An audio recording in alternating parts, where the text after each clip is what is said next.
You know what? It wouldn't be that bad, to be honest. It's a great way to open it. Hi, welcome back. Just got off work as usual, and we're ready to start another route. I took some consideration, decided, you know what? Let's go ahead and try Seth. Let's do the cute little twink. The other twink, I should say. Oh boy, this intro's not going off to good starts. Anyway, let's dive right in.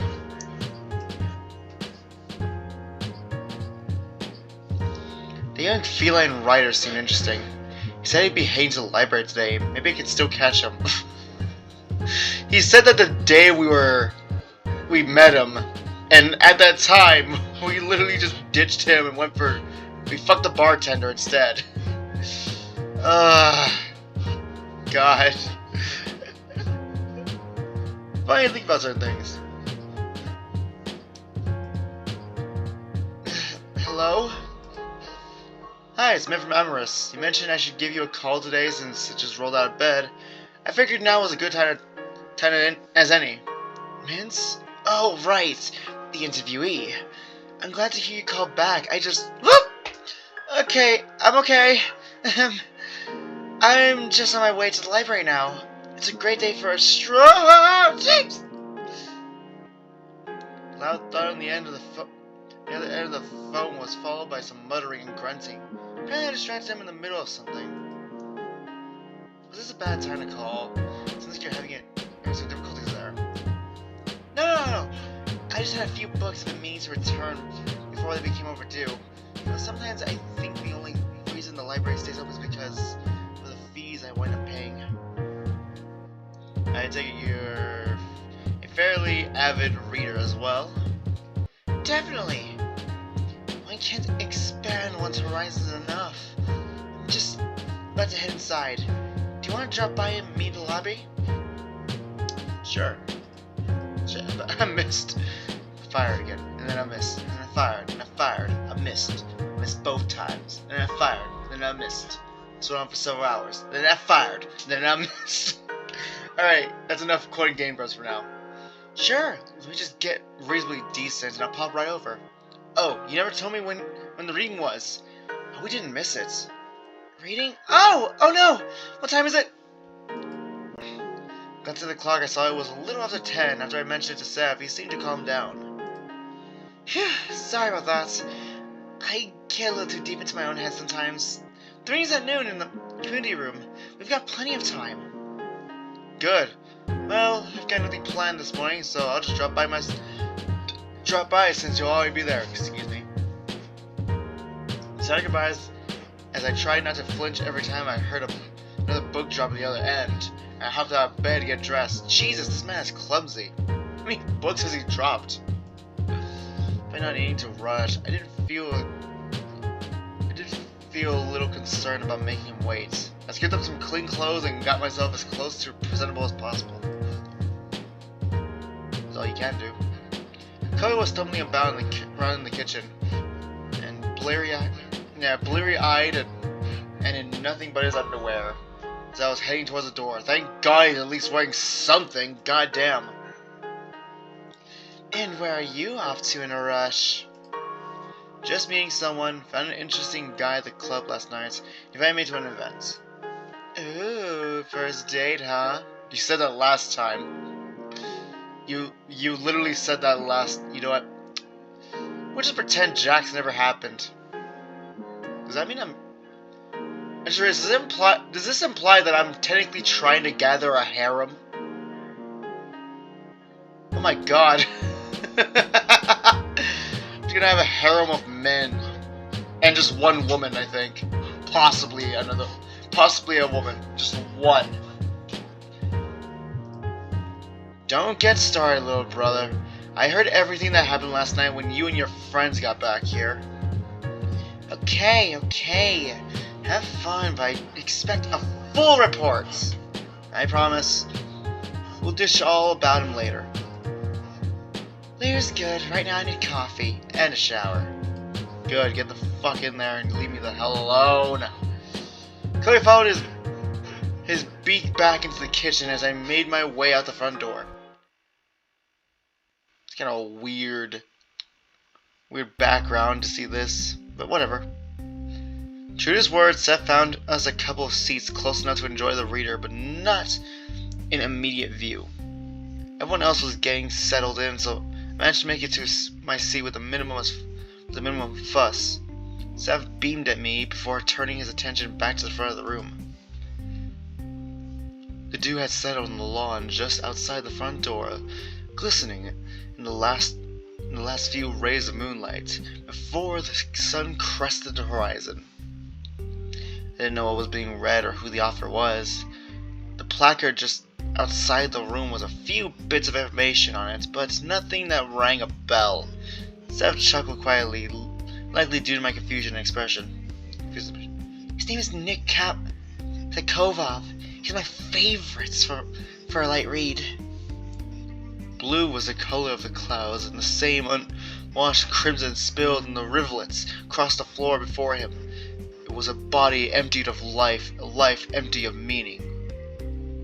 Light read, huh? Dude's literally reading a murder scene. I wonder if it's about... I wonder if it's a detective, a crime thriller. That's kinda cool. Light read? What definition of word light are you using? It's genre fiction, murder mystery with a little thriller thrown for spice. Ooh, so I was on the right track. He's got a way with words that really captures the imagination. Yeah, I could just see the body right in front of me. Just a lifeless corpse of whatever species there is. I'm more or less seeing a fox. Just a dead corpse of a fox. Clearly a dragon has been here, because clearly you can see the bite marks right there, right across the back. Yep. A dragon did this. The sounds of boots, rattling the windows and shaking the shutters, pulled him from his reverie. Too soon, they would be upon him, and thereafter, he would join the women he discovered upon the paving stones. Oh shit, it's a bunch of women, oh no! Occult sacrifices, no! It's certainly hard not to form a mental image. You've read a few of his books? I mean, yeah, I could see the thousands of women right there. Okay, I gotta stop. Let's get this over with. Of 14 of his current series, I found him midway through the second.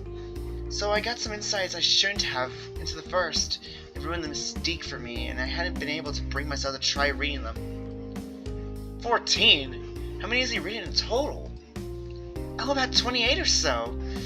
He's prolific, for sure, but that's why he does so well. Two staccato shots rang across the barren fields, and the pang of heat and pain radiated from his shoulder. He held secrets best left unspoken, and his pursuer meant to silence him forever. Is that what you're doing some research for your own story? How far along has this one? Even in the dim light, I could see a frown creasing the corners of his mouth. He went back to his chair for a moment before whispering his response. Honestly, not as well as I hope. Writing is a very private vocation, but... excuse me. That makes it even harder when you stare at an empty room and a blank page. I admit, I'm here in part to hopefully absorb some of his... Oh no, not again. As ambient genius in hopes of inspiring myself to put pen to paper. I mean, it's like the same for me with drawing and such. It takes a while. So, just like at the club, you're here trying to gain inspiration through osmosis. That's a fun way to say it. Somehow you make it sound more desperate than I intended.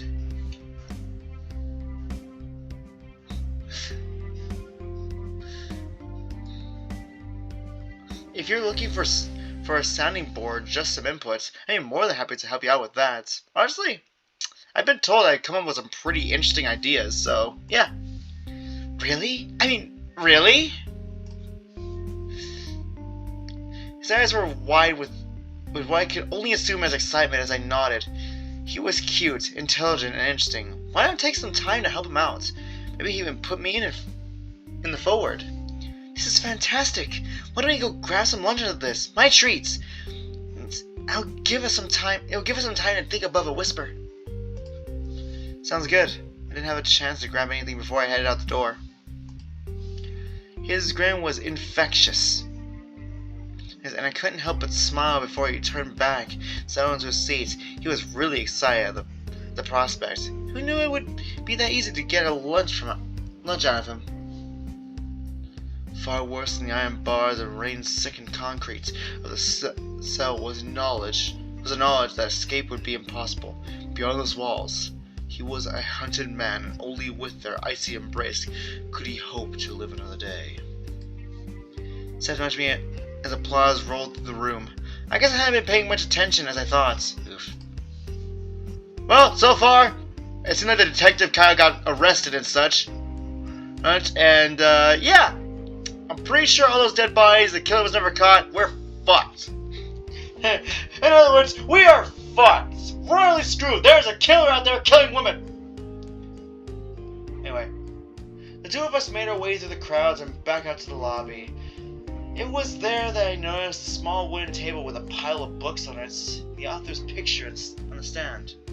Seth was busy chatting with some of the other attendees, so I found it nice to sit nearby. When he finally stepped away, he made a beeline for me. Alright, hey, there's a little nice coffee shop down the road. I've got a couple of books to grab before I go, so can I meet you there, or can you wait for me? Apparently Seth didn't notice the signing table with another heading in that direction. Didn't even mention enjoying his books. Let's do this. Why don't I just wait and see if you... And I'll see you back here in a sec. Excellent! I'll just be a moment. Seth wandered off to the circulation desk while I maneuvered to the table. Thanks for coming. It's always nice to see a good turnout. You're welcome. First time I've been to a reading. I don't get out much as I should. Then double thanks. It can be hard to compete with anything else there to do. What can I do for you? My friend is a big fan of yours. Could I get a signed copy of your latest book for him? Sure. It's part of the reason why I'm here. Do you have something in mind for me to write? Encouraging. He's an inspiring author himself. Could you put in some words of encouragement?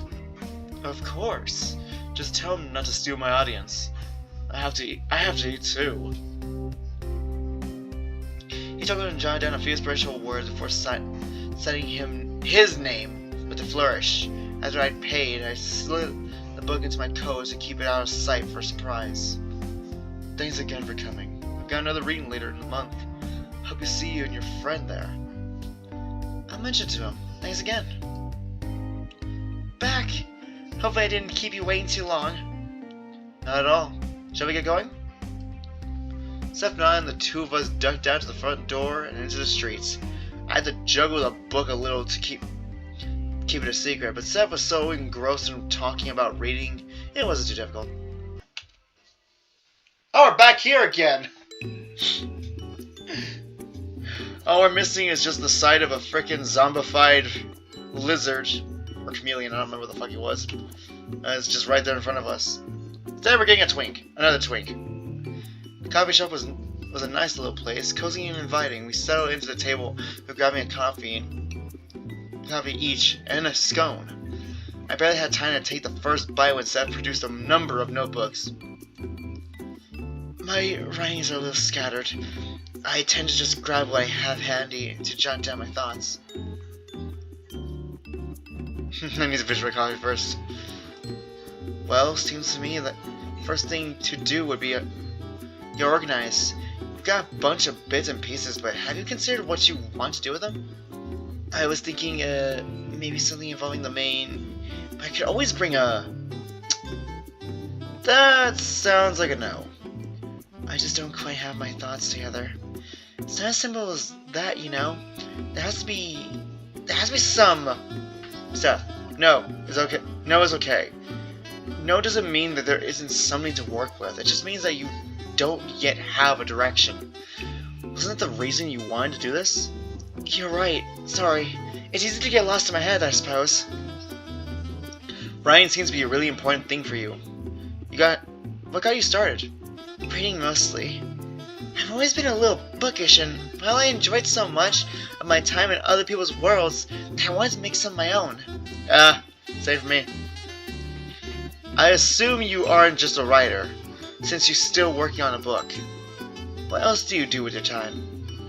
I'm not terribly fond of talking about it just because it's embarrassing. Well, now you have to tell me. I'm a trust fund kid. My parents have been fairly off financially, and they set aside a sizable fund for me when I got older. That would explain why you're able to run in town. I was sort of brought along to the city with a remarriage when I was younger, and I've also been pretty fortunate in that regard. Not to be too forward, but you don't seem terribly happy being idle. My work had eaten up quite a bit of my free time, so when that obligation vanished, I just kind of felt kind of lost. I'm glad my little brother got me out of the house at least. Blech. Starting my words again. He sounds like an equally interesting person in a different way, I suppose. He's a character, but I love him. I don't, actually. He's a slut. We went on for a bit longer, chatting about this and that until my coffee was gone. We turned our attention to the pile of notes that it brought. I got an idea. You're right in that I spent a little too much time in my own head. Maybe what I need is some structure. Sounds good. What do you have in mind then? Since I can't seem to settle on something, why don't you tell me what I should write? Really? With all your talk of muse's inspiration? I think of it as an exercise. So you'll give me a framework to build from, and I write the story. It'll give me a focus and keep me from wandering. Alright, I suppose that makes some sense. Why me though? Because then we will both have some investment to the final piece. That will make it all the more likely you'll keep humoring me. Fair enough. Where should we start? What kind of genre should I write? Trying to think, what's the one I always suggest? I think I always suggest fantasy. Honestly, I always like fantasy ones, but horror sounds fun. Horror sounds fun. Romance, no, it's too cheesy. What if I say horror? Let's see. I like a good scare, something that could really get the adrenaline pumping. How about horror? It's a popular genre to be sure. Does keep kind of few options to have some fun with characters and the readers. I'm game! Okay, how do you see the main characters? Is something defining feature you like? I mean, if you're going to do like a horror movie, you're gonna make a freaking character that's obviously begrudgingly involved. I just realized that in the context of a horror film. Oh no! Hey, regular person. Deeply flawed. I like that one. Deeply flawed. I like complex, multifaceted characters. People who mess up but have to keep going. Something about the struggle to just get it by really resonates with me. Perfect for a horror movie. My favorite kind. I like being able to explore shortcomings through the lens. Having someone for whom they are only gray options. No black or white. I just read that as red and black. I'm getting some great ideas here. I told you that you make an excellent muse. Glad I can help. That said, I got a question for you this time. Oh, suddenly the interviewer becomes the interviewee. Oh my, how the tables have turned. It's quite the plot twist. What a twist! Fuck. From a robot chicken. Anyway, I was wondering, what do you plan on doing with the story after you've done? I hadn't really considered it. It's probably something I shouldn't even worry about until it's written. I think you should keep it in mind. Ponder it.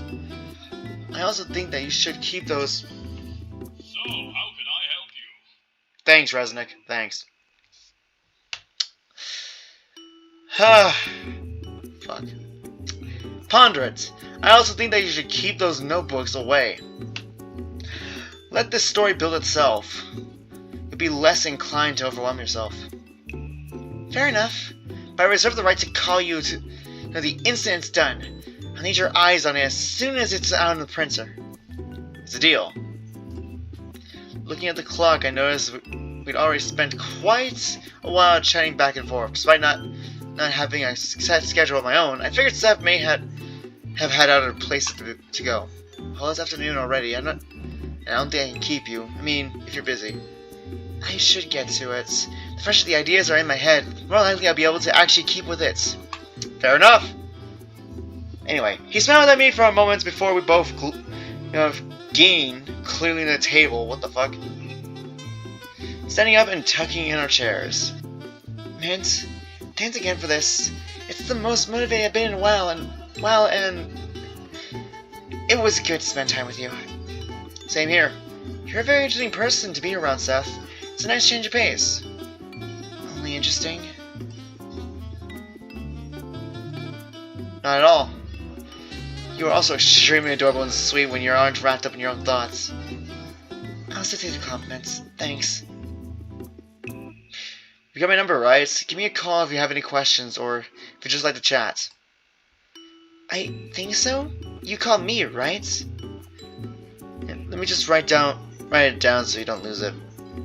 I scribbled it down for it and he put it in his pocket, smiling happily at the offer as he checked his notebook and was secure one last time. I'll make an ample but hopefully not burdensome use of your opinion. Mint. Thank you. Okay, let's retry that sentence. I'll make ample but hopefully not burdensome use of your opinion, Mint. Thank you. Oh, I almost forgot. I got this for you. I know how much you like that offer, and I thought it would be a nice gift. When I handed him the novel, his eyes went wide, a smile spread across his face in an instant, and he looked back at me, beaming. You got me a signed coffee? I didn't even realize he was doing signings. Mint, this is the best thing I've ever gotten. Before I could react, he leapt up against me, wrapping his arms around me and presenting his lips to mine. We both began to blush after the moment of exhilaration began to fade. He quickly pulled away and glanced down towards the floor. Sorry, I didn't mean... This is a return of favor. Oh, please, don't be sorry. I stepped forward and pressed my lips gently against his, giving his cheek a soft stroke before pulling away. A barely audible purr rumbled up from his chest before he turned his head and to cough and regain his composure. I'll have to remember to not let you go so soon next time. Well, I hate to get going. Gotta keep the story fresh. We said our goodbyes, and parting after a final lingering hug. As I watched him leave, I felt a sense of happiness I hadn't experienced in the past few weeks. Writing was a very important thing, and in the span of a cup of coffee and a cake, he'd wanted me to be a part of that. Alright. Okay, 25 minutes. Okay, that was the shortest one ever. Alright, cool. End it there. We'll continue with the second one. Probably tomorrow, or maybe not, I might forget. But no, probably tomorrow. Anyway, hope you guys enjoyed. Peace, and stay safe.